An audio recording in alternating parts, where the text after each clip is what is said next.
کہ میں باغ میں چہل قدمی کے لیے جاتا ہوں، اور نہ ہی میں ہر ایک کو بتا کر جاتا تھا۔ لوگوں کی مشکوک نظریں مجھ پر اٹھنے لگی تھیں، اور ایک عزت دار مرد کے لیے ایسی نظریں بھی بہت زیادہ اذیت دیتی ہیں۔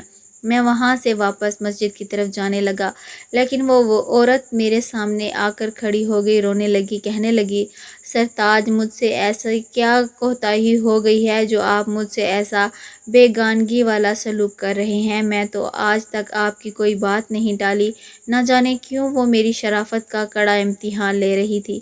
میں نے آپ جناب کو بالائے طاق رکھ کر غصے سے انگلی اٹھا کر اسے تنبیہ کرتے ہوئے کہا، میں تمہارا کچھ نہیں لگتا، اب اگر تم نے مجھ پر کوئی بھی الزام لگایا تو میں تمہیں پولیس کے حوالے کر دوں گا۔ میری آنکھیں اس وقت قہر برسا رہی تھیں، وہ اپنے چہرے پر بے چارگی اور مسکینی ڈالے خود کو سچا ثابت کرنے کی کوشش کر رہی تھی۔ کہنے لگی، میرے پاس سارے ثبوت ہیں کہ آپ ہی میرے شوہر ہیں۔ اس نے اپنے کندھے پر لٹکے پرس کو کھولا اور کچھ کاغذات میرے حوالے کیے۔ بہت سے لوگ میرے پاس آ کر وہ پیپر دیکھنے لگے۔ وہ دیکھ کر میرے پاؤں تلے زمین ہی نکل گئی تھی۔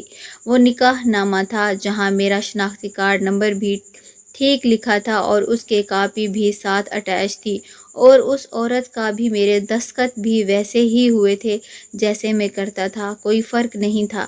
ان دستخطوں میں میرا تو دماغ گھوم کر رہ گیا تھا۔ بھلا یہ سب اس عورت کے پاس کیسے آ سکتا ہے جسے میں نے آج ہی پہلی بار دیکھا ہے، اور اس نے یہ سب کیسے حاصل کیا؟ میری عقل سوچنے سے قاصر تھی۔ ابھی یہ بات ہی میں سوچ نہیں پا رہا تھا کہ جب اس نے اپنا موبائل نکال کر مجھ سے اس میں اپنی اور میری تصویریں بھی دکھا دیں، جہاں میں تو سفید شلوار قمیض میں کھڑا تھا اور وہ ایک سرخ سے لباس میں تھی۔ سب لوگ بڑی دلچسپی سے یہ سب دیکھ رہے تھے۔ میری عزت کا جنازہ نکل گیا تھا۔ میں نے وہ پیپر اور موبائل اس عورت کے ہاتھ میں رکھا اور کہا کہ میں نے تم سے کوئی نکاح نہیں کیا، کیا تم جھوٹ بول رہی ہو؟ اس لیے یہاں سے جاؤ۔ میری بات سن کر وہ لڑکی واویلا مچانے لگی، کہنے لگی، اب تو میں نے سارے ثبوت دے دیے ہیں، اب آپ سب لوگ ہی مجھے انصاف دلائیں، یہ میرے شوہر ہیں۔ اس چالاک عیار لڑکی کی بات سن کر اب تو سب ہی خاموش تماشائی بنے کھڑے تھے۔ میرا تو رنگ پھیکا سا پڑ گیا تھا۔ میری برسوں کی کمائی عزت خاک میں مل گئی تھی، وہ بھی بنا کسی قصور کے۔ نہ جانے وہ لڑکی کون تھی اور اتنا بڑا جھوٹ کیوں بول رہی تھی۔ سب لوگ مجھے شک بھری نظروں سے دیکھنے لگے تھے۔ مولانا صاحب، آپ نے نکاح کر ہی لیا ہے تو اب مان بھی لیں، اس لڑکی کے پاس سارے ثبوت ہیں۔ میں یوں تھا کہ ابھی رو دوں گا۔ میں نے خدا کے لیے میرا اعتبار کریں، میں اس لڑکی کو جانتا تک نہیں ہوں۔ میں نے اس سے کوئی نکاح نہیں کیا، اور اگر مجھے شادی کرنی ہی ہوتی تو میں چھپانے کی کیا ضرورت تھی؟ میں سب کو بتا کر بھی کر سکتا تھا۔ میری بات پر کسی کو اعتبار نہیں آ رہا تھا۔ ایک شخص کہنے لگا، مولانا صاحب، آپ بھی ایسا کوئی ثبوت پیش کر دیں جس سے یہ لڑکی جھوٹی ثابت ہو جائے۔